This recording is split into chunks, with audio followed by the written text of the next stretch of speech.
Be less petty with your time. Hey y'all, welcome back to Be Less Petty TV. I am your host, Kellye Howard, and we've made it to the month of February. Yes, that's right.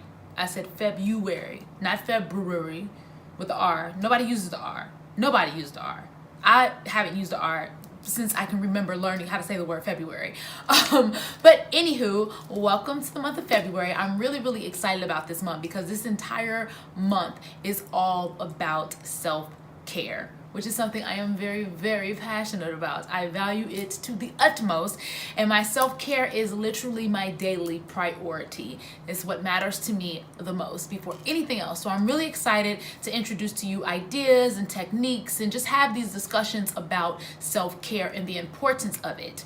What I discovered throughout my self-care journey, which has been a few years now, probably like the last 3 or 4 years, I've been actively working at my self-care. Before, I would dibble, I would dabble, I would read here and there, I would try to do a little better and be a little less petty. I would go in and out of church, I would try different religions and different ideologies, but for the last 3 or 4 years, I have gotten really serious about my way of caring for myself, because that's really what it's about. It's about discovering the way that works best for you. I don't want you to watch these Be Less Petty videos and say, oh, well, Kellye said that you should do this every day. No, I'm not gonna tell you that. I think that you should do whatever is best for your life, whatever makes you feel the best, that gives you that underlying joy, that complacency of not complacency, that's a terrible word to use, that underlying joy. I don't want to say the word happiness because happiness is ever fleeting. It is not permanent. It is a very impermanent thing. It is the emotion, just like sadness and anger. Perfect example about happiness. So I'm a stand-up comedian. Not sure if everybody that watches these videos know that, but I'm a stand-up comedian. I'm here in Birmingham, Alabama tonight at the Stardome. The first show was not one of my best shows. I mean, it was fun and I did well. I didn't do great. And me, I like the crowd to be like, that bitch there, she was crazy. Like, I like people walking past me talking about, you know, I just love the energy of people having had a good time. And this was not that for me. I mean, yeah, I sold some shirts and that was cool, but it wasn't the energy that I am used to getting after a show. And so back in the day, probably like 10 years ago in my career, that could have broken me, or that could have made me feel some type of way about my ability to entertain, or whatever other ideas or beliefs I may have had about me as a performer or even as a person. But in this particular case, I just was like, okay, what did I do differently? What can I do differently? Was my pacing off? Let me go back and watch this video. And I just started to analyze the performance. And then I said, you know, everybody has a bad day. It's all good. I'm gonna just come back on the second show and have a great time. And that is what I did. I didn't allow the moment to bring me this discomfort or this sadness that could have otherwise been the case if I didn't know me. I've done a lot of self-discovery, a lot of self-evaluation. I've started to chop down all those ideas and beliefs and perceptions that other people have about me, and I've started to really get serious about what I think about myself, who I know myself to be at the core of my being. And that is super duper important while we move forward in this month of self-care, because we need to know who we are in order to really know what it is we want.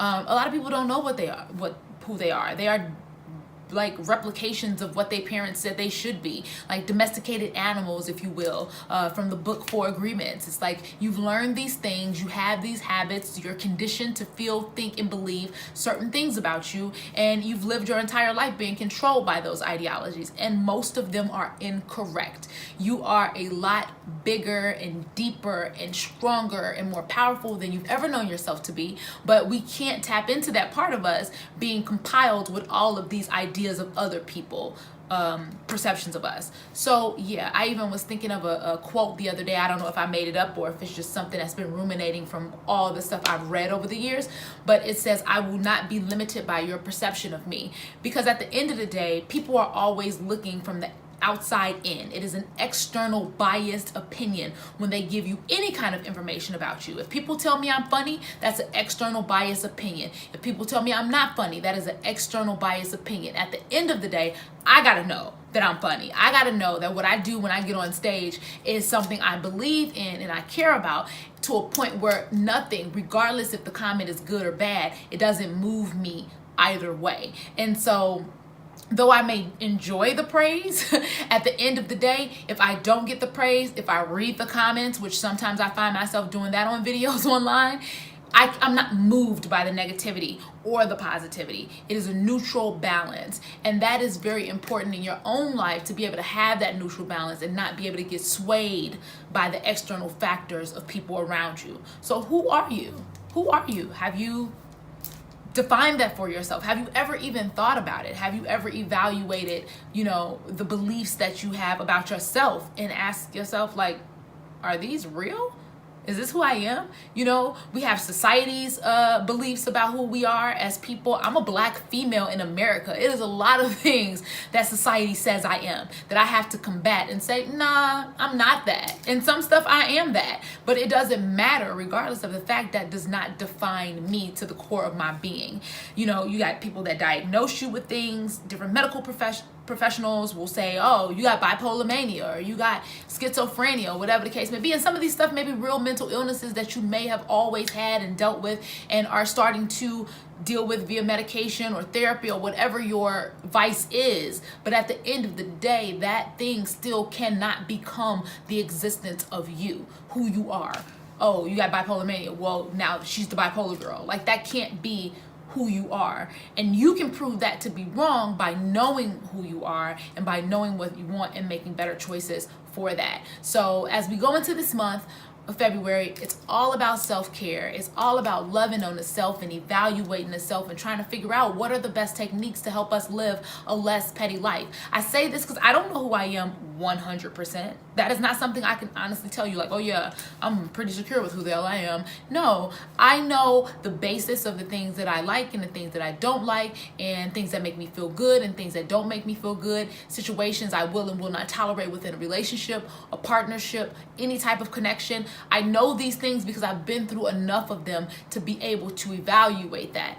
But at the same time, I'm learning new things every day. And that's what being alive is. It's ebbs and flows. Nothing is permanent. Everything is impermanent. You are always going to change and grow and evolve and change and grow and evolve and say, yeah, I want that, but no, I don't want that. Like, that is the beauty of the journey. Literally the beauty of the journey. And when we learn to sit back and rest in the journey and in the change, that's when life becomes way more exciting. It's hard when you don't do it that way. It's very difficult when you're always trying to make things fit into this perception that most of the time other people have given to you. So yeah, that's what we're going to be talking about this month. I'm really, really excited that you're here. I'm hoping that you stay and that we get a lot of great work done in the month of February for Be Less Petty with your self-care. I'm a little tired, so I'm gonna end this video here. My throat is like going out and I need my voice for tomorrow's shows. But continue to check back. Make sure you turn on your notifications so that when I upload videos, you get them right away. If you're not already following Be Less Petty on IG, make sure you do that as well. And yeah, I think that's it. Thanks for tuning in to Be Less Petty TV. I've been your host, Kellye Howard, and I will see you back here sooner than later. Bye. With your mind, be less petty with your blame. All that petty shit is lame. Be less petty with your friends. Love first, make amends. Be less petty with your life. Be less petty with your wife. Okay. Be less petty with your mom. Be less petty with your job. Be less petty. Be less petty. Be less petty, baby.